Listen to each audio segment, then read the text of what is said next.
Hello, everyone, and welcome to the webinar. I'm Immy Fox, and I'm the head of creative at Impression.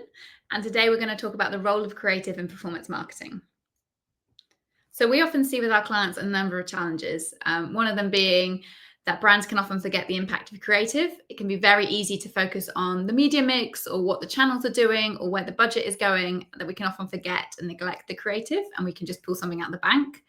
But this can often cause problems. And we need to make sure that the content we're putting out there is fresh, it's engaging, but it's also doing the right thing and saying the right message to the right people at the right time. So there are a number of challenges we see across creative. And we're going to try and address these today. And with that, we're going to be covering the importance of creative. We're going to look at experimentation and how this plays a role and how this can really improve performance. And we'll also be looking at creative across the funnel and what that means. So Google says that 70% of advertising effectiveness depends on creative, and we really see this. So when the creative is doing its job, we really see performance improve. And that's to say, just don't retrospectively fit creative to any channel. Make sure that it's really following the channel guidance and it's saying the right thing and it's at the right stage of the funnel. So we really need to make sure the creative we're putting out there works hard. And that's because in this day and age, we just see thousands of pieces of content a day. So whether that's social media, on TV, out of home, we're just consuming so much content constantly. And hundreds of those pieces of content are ads. And only 16% of those ads are remembered, which is just astounding. That's a very small percent for a lot of work that's going into it. So when we need to make sure that the creative that we put out there is doing the job it can be doing. So the creative needs to do several things. It needs to make an impression. It needs to grab the attention of consumers. It needs to break through that noise. It needs to be one of that 16%. Alongside that, it also needs to make sure that customers are understanding that content to be yours as a brand. So something worse than maybe not being noticed is being noticed but being attributed to the wrong brand. So we need to make sure what we're saying is very clearly you and the asset we're producing is very clearly branded. We also need to make sure we're avoiding ad fatigue so customers aren't getting bored of the content, and we need to make sure that they're leaving with a direction. So is that just knowing who you are and that kind of bit more of an awareness piece, or is that an actual conversion kind of direction that we want them to have?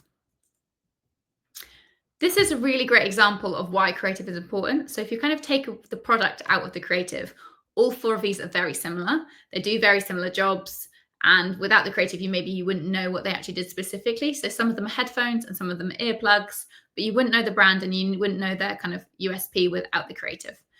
We need the color, we need the font, we need the photography, we need the brand for you to really understand who they are and what they do.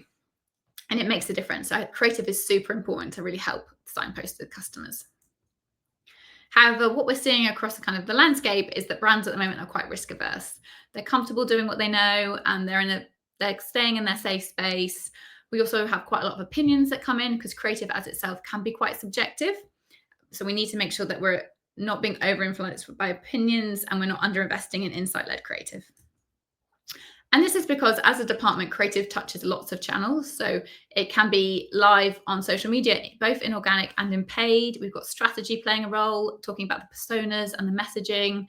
Also, everyone sees so much content that everybody will have an opinion. So whether that's color or messaging, it's quite an easy one for people to get stuck into. However, this can be really problematic from a creative point of view. Not only are we having to manage a lot of very difficult conversations, you're also having to have longer lead times to make sure we're making sure that everybody is happy.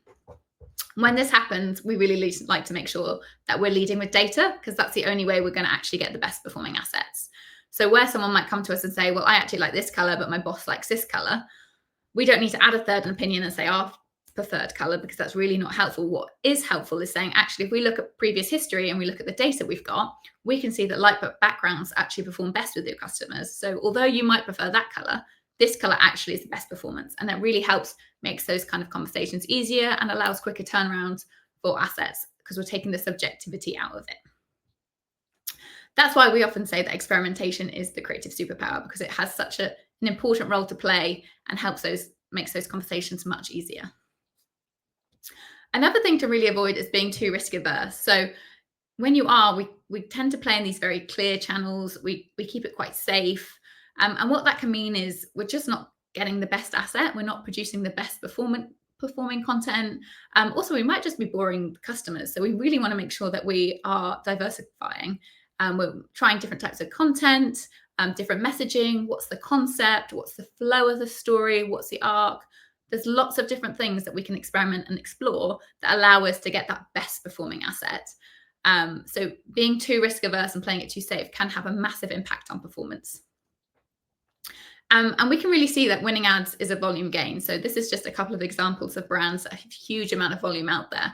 And all three of them will be gaining huge insights into their customers, into their performance, into what people actually engage with. And unless you're putting content out there, a lot of content out there, you're not going to be getting those insights. So we can do stuff with much smaller amount and you can gain some insights, but the more you have out there, the more you are going to learn.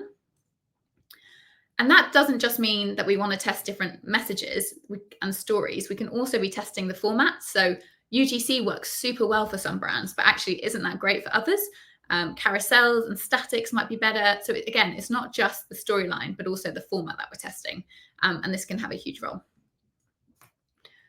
Another issue we can often see in creative is fatigue. And fatigue can set in as early as 8 days for certain assets. So if an asset is performing really well and there's a lot of budget put behind it, people might see it too regularly, and they might become bored or they might become irritated. So we really want to make sure that the content we're putting out there is fresh and engaging and people haven't seen it too regularly. And that doesn't mean we need to create a whole batch of new content. That could just mean that we change the hook, we change the order, we change the beginning frame, but we need to make sure that we're not overstimulating people with the same content. Now, obviously, there's a big caveat in this. When we say we don't want you to be too risk averse, we also don't want you to do something that isn't you as a brand. There's a clear brand space that you own and that you should stay in. So, for example, with this, if you're a brand that's really led by photography, don't go and create a load of assets that are illustrated, because what that will do is it might confuse your customers. They might not know it's you. If they do know it's you, they might have a negative connotation from it because you're confusing them. We just want to make sure that you clearly stay you, but you're testing different concepts and messages and story arcs. So play and explore in your set space, and don't play it too safe. And the reason this is because there's a huge power in consistency. So we need to remember that as marketing or brand teams, that we see our assets way more than our customers see our assets. So you might see your assets hundreds of times because you're working with them. They'll probably only see it once or twice. So if there's not fatigue, we need to make sure that we are staying consistent so that our customers can really build up that recognition and know who we are. And that can be really hard because we can maybe get bored. We see new exciting trends we want to jump on. Actually, it's really important that we stay consistent. And again, the benefits in this is a long game. We need to wait probably 12 months before we see the massive impact. But after that, you will see customers repeat converting and coming back to you and really understanding you. So there is a huge power in consistency. One way we can kind of avoid that kind of struggle to avoid being risk averse is the go then grow method. So this means basically we can test something at a very small scale.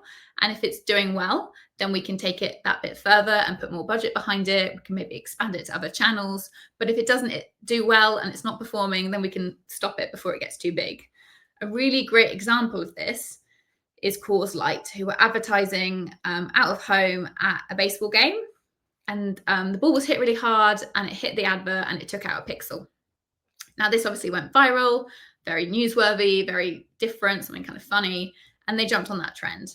Now, they made a social asset, which is very them. Like we were saying, it's very in their brand space. It's the right colors and fonts. It's very clearly owned them, but they're playing with the messaging.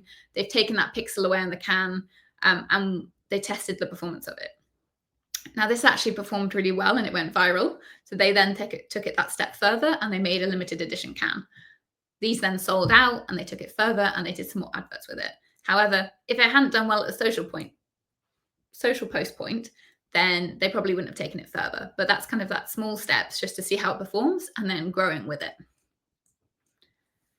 It's also really important that we make sure that creative works well at every stage of the funnel.